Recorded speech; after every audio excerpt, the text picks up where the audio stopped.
আহির রাগ সাথে বাঁশির সুর। নববর্ষকে বরণ করতে সকাল থেকে রমনা বটমূলে চলে গান এবং কবিতা।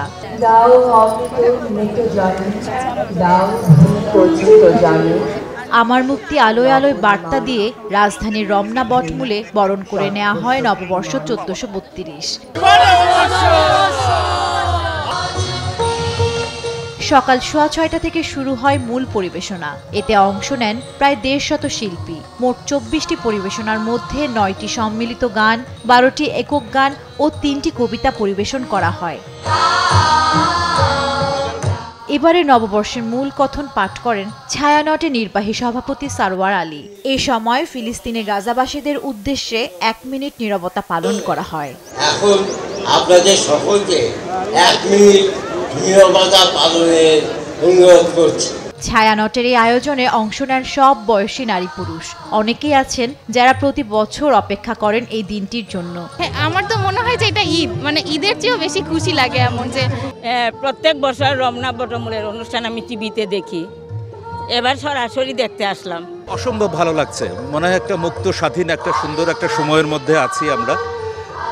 অনেক প্রত্যাশা দেশটা যাতে একটা স্থিতিশীল অবস্থায় আসে। আমার আসলে খুবই ভালো লাগে, কেন আসে আমি নিজেও জানি না, কিন্তু আমি আসবো। এখানে না আসলে আমার মানে পুরো বছরটা আমি মনে হয় অসুস্থতে ভুগি। এবারকার পরিবেশ এক কথায় অসম্ভব সুন্দর। গান শুনে মুগ্ধ শিশুরা। আমার গান করতে ভাল লাগে, তার জন্য আমার গান পছন্দ, তার জন্য আমার খুবই ভালো লাগছে। আমি কোনোদিন এখানে আসিনি।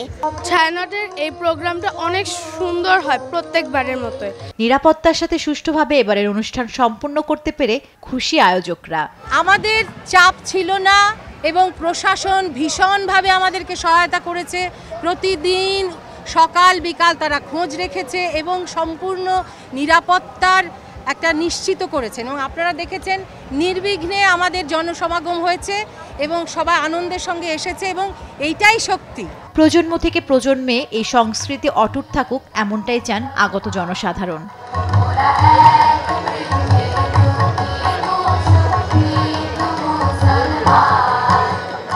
আমাদের এ দেশ অসাম্প্রদায়িকতার এক ঐতিহ্যের দেশ, যেখানে ধর্ম বর্ণ নির্বিশেষে সকল স্তরের মানুষ বরণ করে নিচ্ছে বাংলা নববর্ষ 1432কে, যার সাক্ষী রমনা বটমূল। রমনা বটমূল থেকে জান্নাতুল মোহনা, দেশ টিভি, ঢাকা।